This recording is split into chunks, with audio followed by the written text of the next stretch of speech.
ओम श्री शक्ति नमः। ओम श्री शक्ति नमः।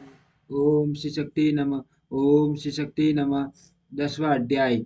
भृगु अग्नि और अग्निश वातादि पितरों की संतान का वर्णन। श्री मैत्रेय जी बोले, हे मुने, मैंने आपसे जो कुछ पूछा था वह सब आपने वर्णन किया। अब भृगु जी की संतान से लेकर संपूर्ण सृष्टि का आप मुझसे फिर वर्णन कीजिए।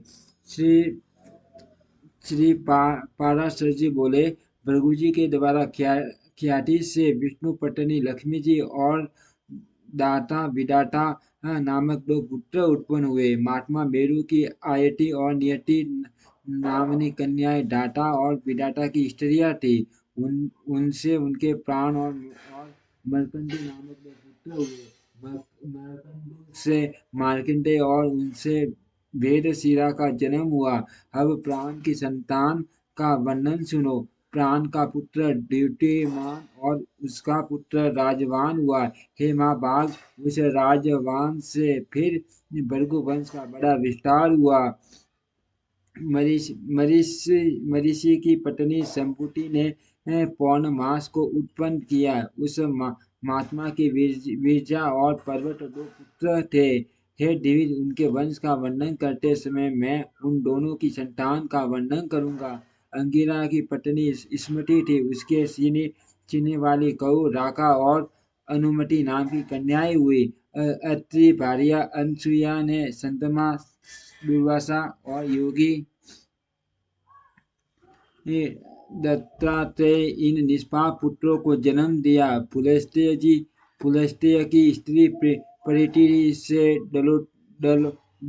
दत्तोलिका का जन्म हुआ। सो अपने पूर्व जन्म में सव्यायम्भू मनवंतर में अगस्त्य कहा जाता था। प्रजापति पुल की पत्नी समा से कर्दम, उर्वरियान और सविष्णु ये तीन पुत्र हुए। कटु की संतति नामक भार्या ने अंगूठे के पोरुआ के समान शरीर वाले तथा प्रखर सूर्य के समान तेजस्वी बाल खिल्यादि 60,000 उदर मुनियों को जन्म दिया। वशिष्ठ की ऊर्जा नामक स्त्री से रज गोत्र, उदर्वाहु, सवन, अनग, क्षुत्रपा और शुक्र ये 60 पुत्र उत्पन्न हुए। ये निर्मल सब भाव वाले समस्त मुनिगण तीसरे मनवंतर में सप्त ऋषि हुए।